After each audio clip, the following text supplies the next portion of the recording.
what does it look like to a person when the local pastor is driving a fancy car and has a suit and has a bodyguard who has a briefcase attached to his wrist with handcuffs because it's full of cash, and he walks up and down the community and he shouts at people.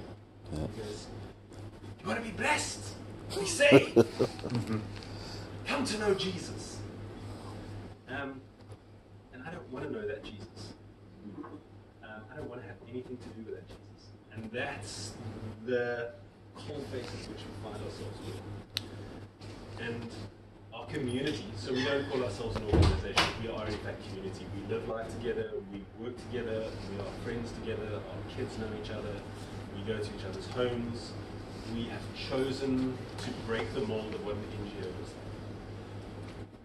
Mainly because we recognize that if we could not get along with one another, how could we expect others to?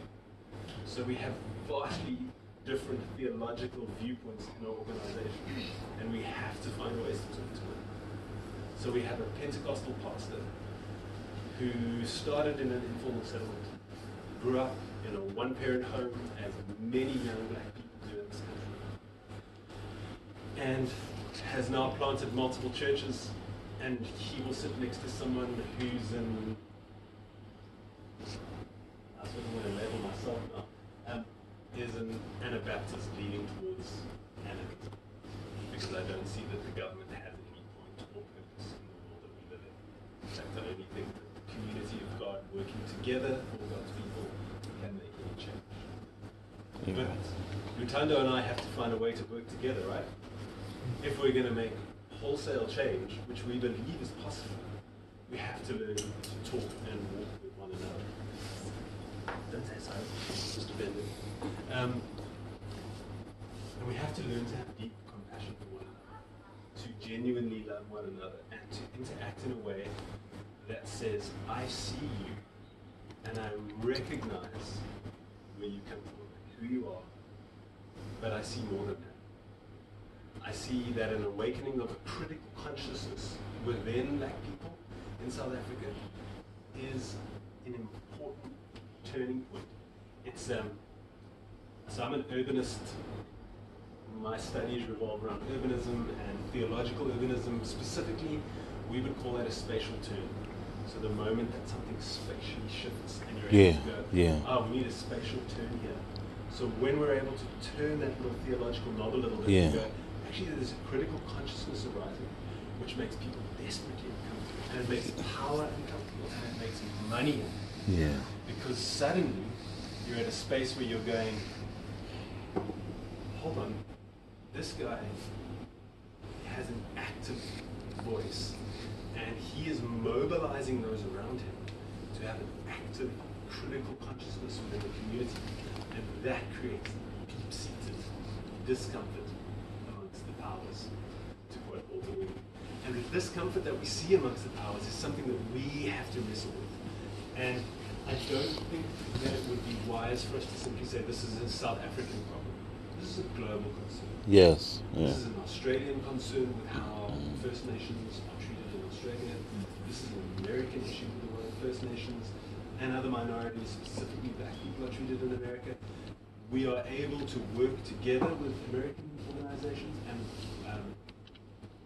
we've hosted the Justice Conference for the last 2 years, which has been both a good and a bad thing. It's a good thing because it's raised critical consciousness, I think, amongst a lot of young black folk. It's been a bad thing because a lot of them have found that as they return to their churches and start to ask critical questions of their pastors don't have answers for them. So they leave. And there's nothing more painful for me than to see a young person who actually has a fire in their bones because they recognize that maybe God is, maybe God actually gives a crap about what happens. Maybe I don't have to live my life like this. Maybe my children and your children are going to be able to play together. And they'll call each other black and white because they recognize it and they own it, rather than being afraid of it. Right? That's the constant pain I rub up against. Bless you. Is how is a pastor whose community is earning 1,200 rand a month per household going to be able to engage with a pastor who has an upper middle class church, where most of the people in his church are earning 30,000 rand a month? Like that's where it starts. And so we've chosen to work with individuals. We walk with people. My boss Craig says we do a lot of intentional lurking. So say that again? We do a lot of intentional lurking. So we wait to be invited into a community. One of the greatest problems with NGOs is, we call it the kicking down the door syndrome, right? The door's closed, they come in, boom, we know what you need, right? That happens all the time. They come into the community and they go, you guys need gardens. So they make gardens and then they come back 6 months later and there's no garden.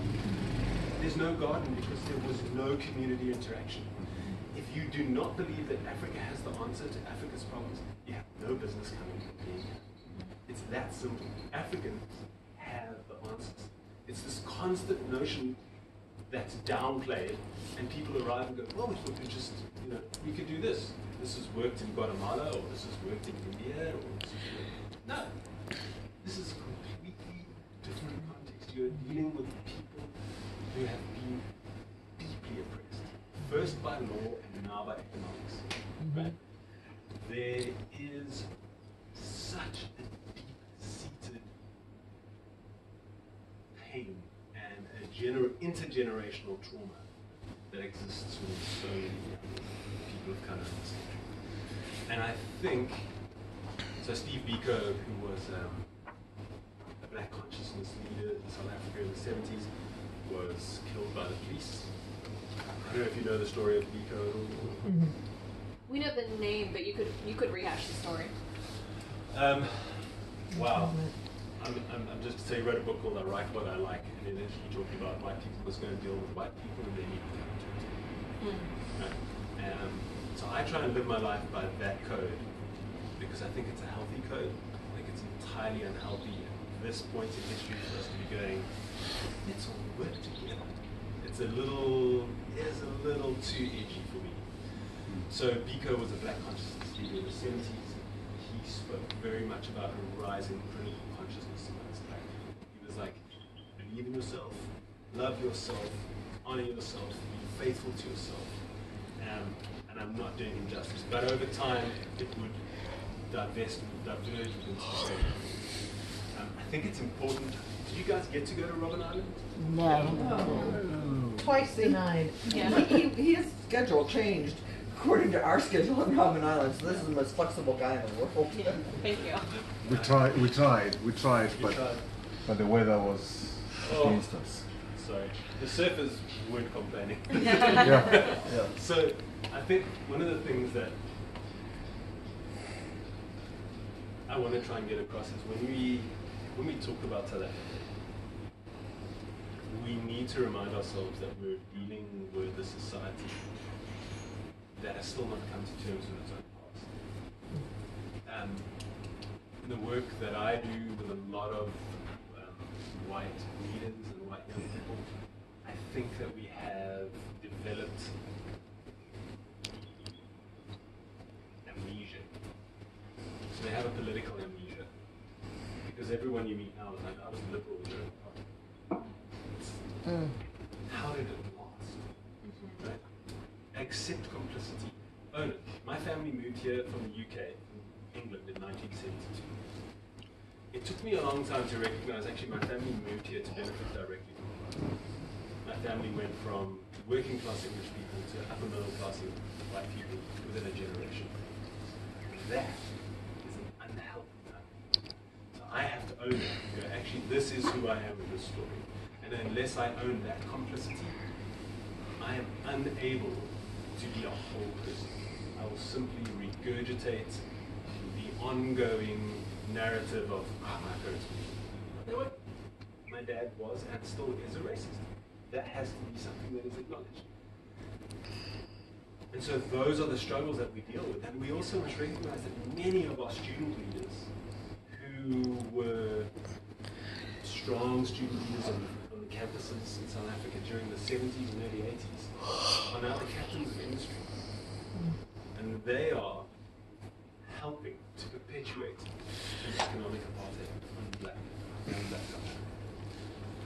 So when we talk about these young student movements and we see fees must fall, I don't know if you've had an opportunity to engage with that at all. So we had a student movement that has been, and I think will continue to be ongoing. I don't think we've got anywhere near to the conclusion of that conversation of free education for all. And I worry for those student leaders. I worry because there was widespread abuse that took place with those people. I worry for those young people because unless that trauma is dealt with, I fear that they could become the thing that they hate. And they use the language of hate, so I'm going to use it. And I think what happens is we start to then perpetuate history. It's this rolling, cyclical, and we need to stick a spoke in the wheel to go, yeah, we're done with this.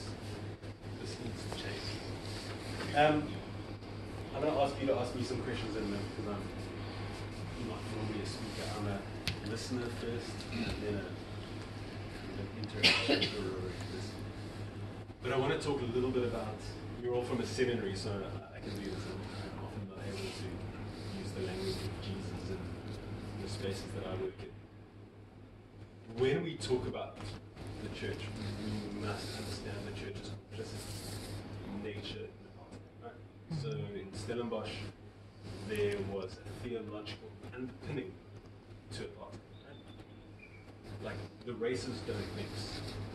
That's what the problem is. Right? You used to hear pastors say, you don't see a zebra mating with a horse. I don't know how they got there, but then I don't know how people made the theological jump to where they got. Right? So justice was removed from the story, and it became personal justice. How are you today? Are you good?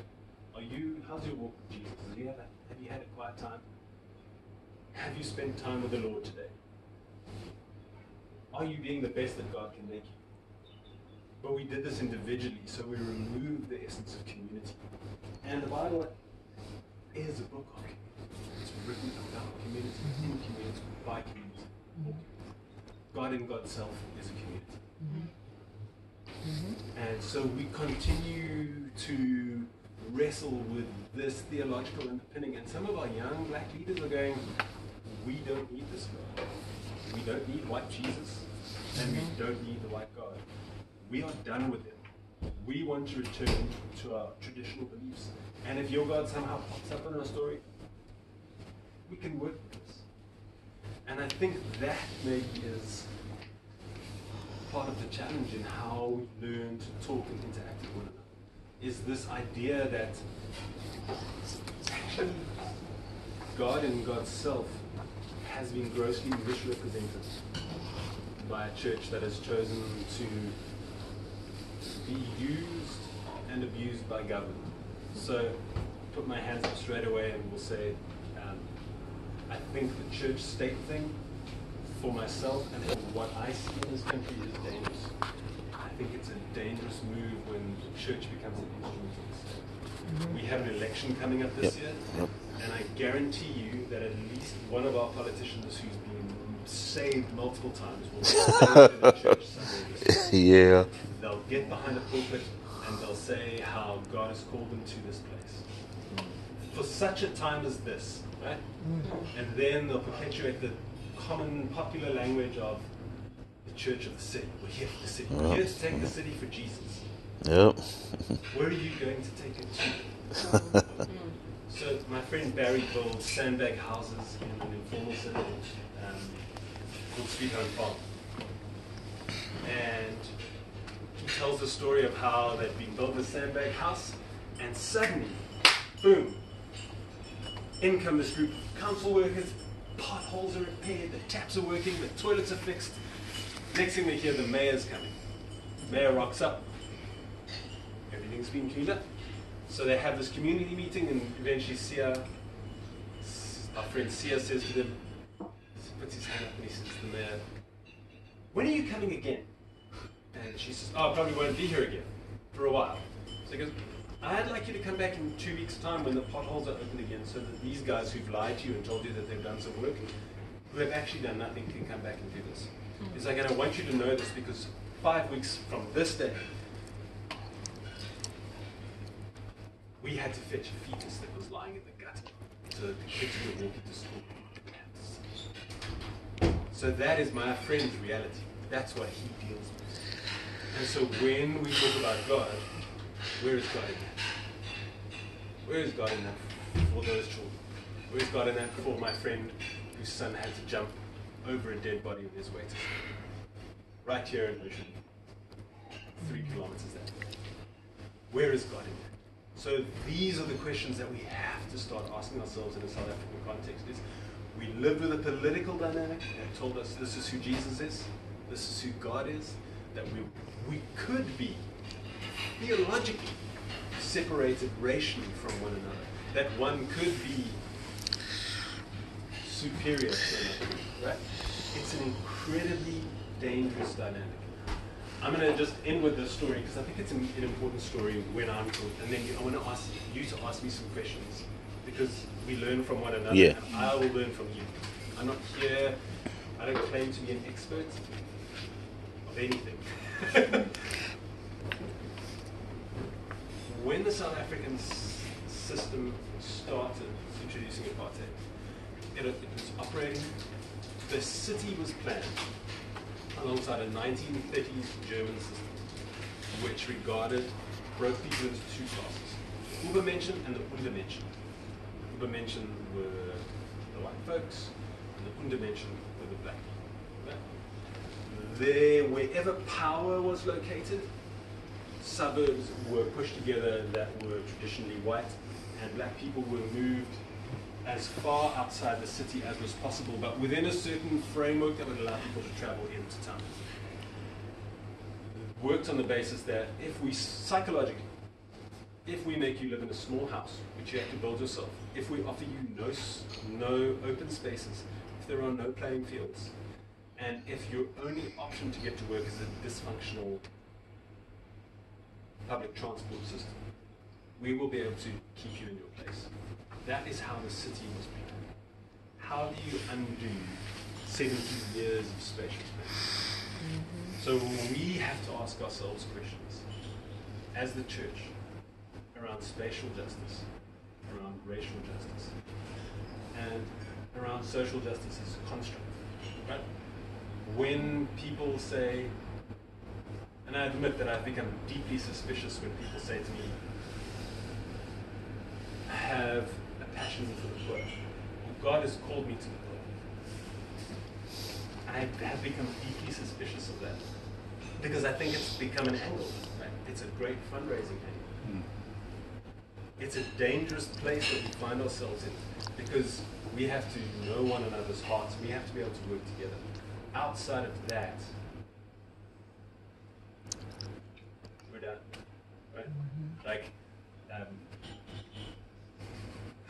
one of our local pastors who lives in the township says his biggest problem with the church in South Africa is that the white church worships Paul and the black church worships Jesus. Sorry. That's great. That's brilliant. Also, Can you repeat that? yeah. So, The white church worships Paul and the black church worships Jesus. Worships the poor? Paul, the apostle. I guess, yeah. So, Reading some world sorry, news, it's you know? my South African accent. And I think we need to look at that. Like, even over times like Easter and Christmas, a lot of churches in suburban settings, which are traditionally more white, will preach a small part of the Jesus story, but they will preach something of Paul and the church alongside of it, right? But the Jesus story in and of itself, when read in community, is the most liberative story that I have experienced in my life. It's the reason I keep doing this. I could quite easily walk away from all of this some days. I'm just going to keep God, I'm done. I don't need this. I realize all my education is in this field, but I'm done. And the reason that I keep doing it is the person of Jesus. There is something captivating to the hardest of hearts, not simply about the miraculous story, but it's a person. It's the Son of Man, not the Son of God. you work in informal settlements long enough, you learn that Son of Man is a far more powerful saying to people than Son of God. There's no temporal, ethereal, heavenly place with streets of gold, which seems completely unjust when you're crapping in a hole in the ground, right? What are you being saved for? What is the point? How can there be a God that talks about streets of gold when our children are dying? Who is this God? This cannot be real. But there's this person of Jesus that somehow feels like Jesus could be like us. There's a South African, I'm trying to remember what it's called now. There's a South African story of Jesus based on the Gospel of Mark called the Son of Man, with Jesus as a black child, born in a rural area, moved to an informal settlement. It's filmed in Khadija. I would strongly recommend that you watch that at some stage if you're interested in social justice. Say again. It's called The Son of Man. Son of Man. It's a South African made movie. I got it It is recorded. remarkable. There is a scene in it which gets me every time, and it's Jesus jumping on top of a block of toilets and preaching to people. And so I ran a sanitation campaign that we do for a while, so I'm really passionate. We did this thing, sanitation, hygiene, forgot what the I was, and theology. So shit. And everyone was really offended. They're like, you can't say shit, you can't say that. They were like, people are dying in it. If you're more offended by the word than you are by what's happening, to quote Tony Campolo, then you've just lost your freaking mind. That's right. And that is what terrifies me, is that we've become so comfortable with, are people getting saved? Did you baptize someone? That has become the language that we are fait accompli when a child drowns in a bucket. In this country, we have to acknowledge that, right?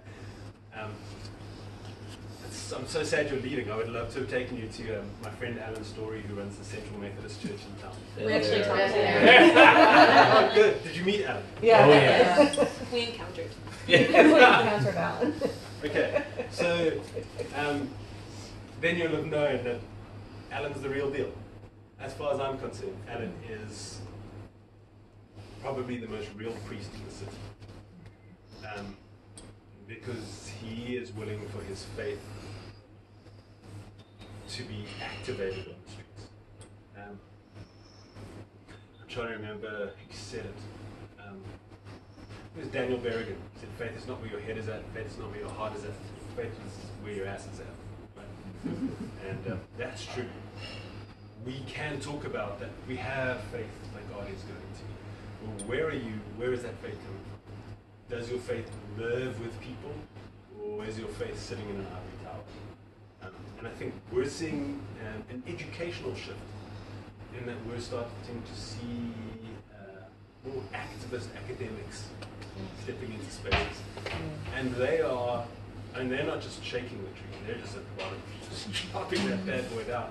And I think that is, for me, so exciting. Because I look at those kind of people and I'm like, this is making faith alive for people. I watch young people sitting in lecture halls listening to guys who've built blocks of social housing in inner city Pretoria, where they've had buildings given back to them that had child sex workers in them, where they now run safe house for women. Like, is that not redemption? You know,